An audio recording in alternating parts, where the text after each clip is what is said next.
धुळे जिल्ह्यातील पिंपळनेर परिसरात घोडेमाळ येथे एका आनंदाच्या लग्न समारंभाचं रूपांतर थेट रक्तरंजित रणांगणात झाले। विजयगिरी गोसावी यांच्या मुलीच्या लग्नावर गुजरातमधील सोनगढ येथील संशयितांनी नियोजनबद्ध हल्ला चढवत तिघांची निर्घुण हत्या केल्याने संपूर्ण धुळे जिल्हा हादरून गेला आहे। ते हडदला गेले होते साखरीपासून, तो त्यांच्या मनात काय होतं ते आपल्याला कन्फर्म नाही सर। त्यांनी काय केले, जसे गाडीमधून उतरले डायरेक्ट हमला चालू केला। हमला असं चालू केलं तर चाकूपासून छातीमध्ये टाकायचे, कुठं पण टाकायचे। 2 जण तिथं वारले आणि एक लहान भाऊ इथं वारलेला आहे, मामाचा मुलगा। मग याच्यानंतर आम्ही सगळे साई आहे, माझ्या मामा पण वारला आणि भाऊ पण वारला।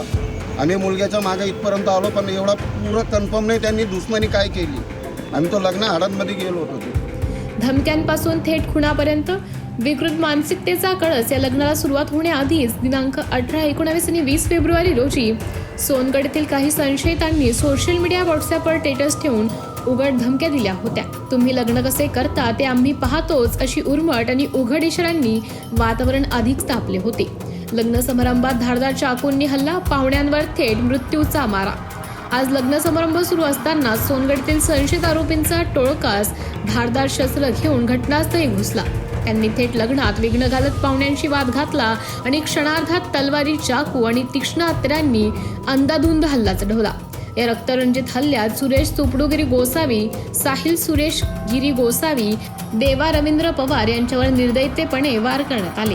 रक्ताच्या थरोड्यात पडलेल्या जखमींना तातडीने रुग्णालयात हलवण्यात आले, मात्र उपचार सुरू असताना त्या तिघांनी प्राण सोडले। तर त्यांनी स्टेटस टाकला, पिंपळनेर लग्नामध्ये 18 तारीख, 19 तारीख आणि 20 तारीख ह्या तारखेला आम्ही तुम्हाला काय आहे आमचा दाखवू आणि तुमच्या काय अस्तित्व आहे ते संपू। तिथं जाऊ म्हणे आणि साहेबांशी भेटून घेऊ। आता म्हणे ते नवरीवाल्याच्या बापाला भेटून येऊन जात। आम्ही तिथं भेटायला गेले तर ऑलरेडी ते तिथं आलेलेच होते, चक्कू वगैरे घेऊन खिशातून सर्व।